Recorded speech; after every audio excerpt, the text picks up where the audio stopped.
안녕하세요. KB증권에서 해외 크레딧을 담당하고 있는 손은정입니다.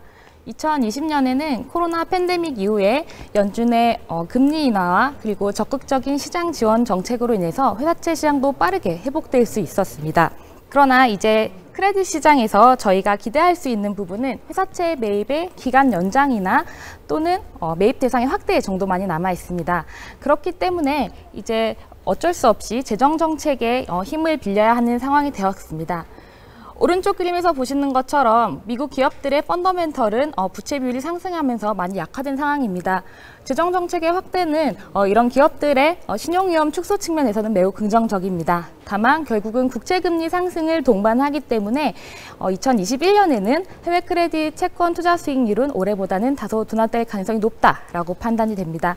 우선 투자 등급 같은 경우에는 부양책과 기업 수익성 회복 기대감이 스프레드 축소 요인으로 작용하겠지만 결국 국채금리 상승으로 인해서 자본 손실이 불가피하다라고 판단됩니다. 그럼에도 불구하고 단기적으로는 트레이딩 기회는 얼마든지 존재한다라고 보여지고요. 하이힐드 채권 같은 경우에는 부양책 수혜가 기대되면서 상대적으로 채권군 내에서는 높은 투자 수익률을 기대할 수 있습니다. 다만 하반기에는 금리 상승에 따른 투기 등급 기업의 부채 상환 부담 우려가 확대되기 때문에 스프레드 상승 전환 가능성에 유의하셔야 합니다. 내년도에 이제 해외 크레딧 투자자들이 꼽아서 보셔야 할 이슈를 세 가지로 이제 구분을 해봤는데요. 첫 번째가 법인세 인상과 감세 혜택 축소 부분입니다. 미국 의회가 양원 분리로 법인세 인상과 감세 혜택 축소 우려가 완화되었기 때문에 단기적으로는 크게 문제가 발생할 가능성은 적지만 바이든의 핵심 공약 중 하나였기 때문에 연중 재부각 가능성은 존재한다라고 판단이 됩니다. 증세가 단기적으로 기업 신용등급에 미치는 영향은 제한적이겠지만 결국 기업의 유효세율 상승으로 수익성과 현금 흐름을 제약하기 때문에 특히 증세 타깃이 다수 포함되어 있는 투자 등급의 경우에는 스프레드 확대 요인으로 작용할 수 있습니다. 특히 해외 자회사에 대한 과세가 부활할 수 있기 때문에 대형 IT 업체나 제약회사에는 특히 부정적으로 작용할 수 있고요. 해외 유보금 환류세까지 인상될 경우에는 기업들이 과거와 같이 주주환원을 위한 회사채 발행을 증가할 수 있습니다. 두 번째는 미국의 볼커룰 및 금융규제 강화 가능성입니다. 규제 강화는 은행의 신용도 측면에서는 긍정적이지만 결국 자기자본이나 유동성 비율 상향 조정으로 인해서 대출이나 자산운용 여력을 축소하기 때문에 수익성 둔화 요인으로 작용할 수 있습니다. 현재는 벤처 캐피탈 같은 위험 투자를 허용하고 시장 조성 기능을 좀 확대할 수 있게 해주고 그리고 감독기관 보고를 축소하면서 볼커룰이 일부 완화되어 적용이 되고 있고요. 금융기관의 규모에 따라서 규제도 차등 적용하고 있습니다.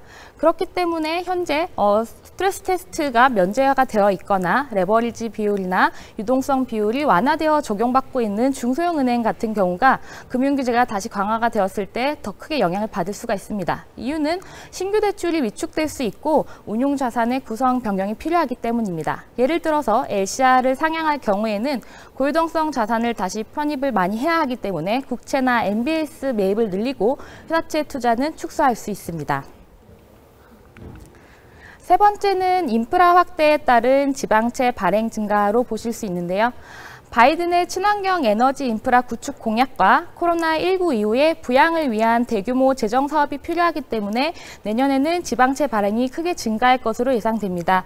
다만 주 지방정부의 재정 부담이 크게 확대된 상황이기 때문에 공공 프로젝트 추진을 위해서 민간이 직접 발행하는 민간활동 채권이 주가 될 것으로 보여지고요. 이 채권의 경우에는 이자 소득 면제 조항이 있기 때문에 면세 채권으로 분류가 됩니다.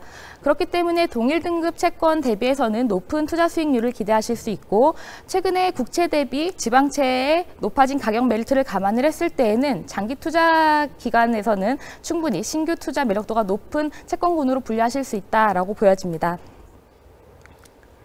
이제 투자 등급의 펀더멘털에 대해 말씀드리도록 하겠습니다.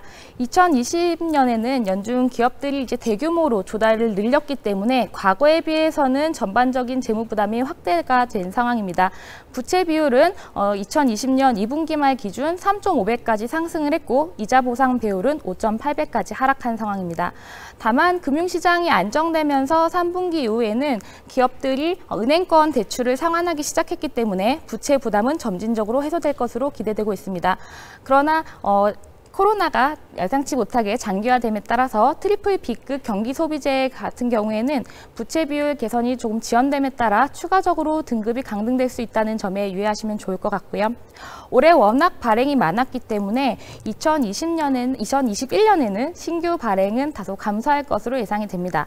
반면에 미국 내 보험회사나 연기금, 그리고 ETF나 펀드, 그리고 해외 투자자들의 투자 수요는 지속될 수 있기 때문에 수급 측면에서는 안정적인 흐름이 지속될 것으로 예상됩니다. 투자 전략입니다. 미국 의회 양원 분리로 법인세 인상이나 감세 혜택 축소 우려가 완화되고 그리고 이제 경기 부양책 기대감이 부각되면서 연중 스프레드는 축소될 것으로 예상합니다. 다만 국채 금리의 상승으로 어쩔 수 없이 자본 손실이 우려되기 때문에 단기적으로 오히려 트레이딩의 기회가 더 크다라고 보여지고요. 장기 투자자들의 입장에서는 투자의 집행 시기를 조금 더 늦추시는 것을 추천드립니다. 투자 매력도 측면에서는 A급 이상의 우량물보다는 스프레드 축소 여력이 남아있는 트리플 B급을 추천을 드리고요. 산업 측면에서는 IT나 통신 미디어, 경기 소비재, 자본재가 투자 메리트가 높다고 보여집니다. 다만 연중에 증세나 반독점 이슈가 다시 재부각될 경우에는 대형 IT 업체들이 발행한 장기물의 경우에는 스프레드가 크게 확대될 수 있다는 점에서 유의하시면 좋을 것 같습니다. 다음은 하이힐드입니다.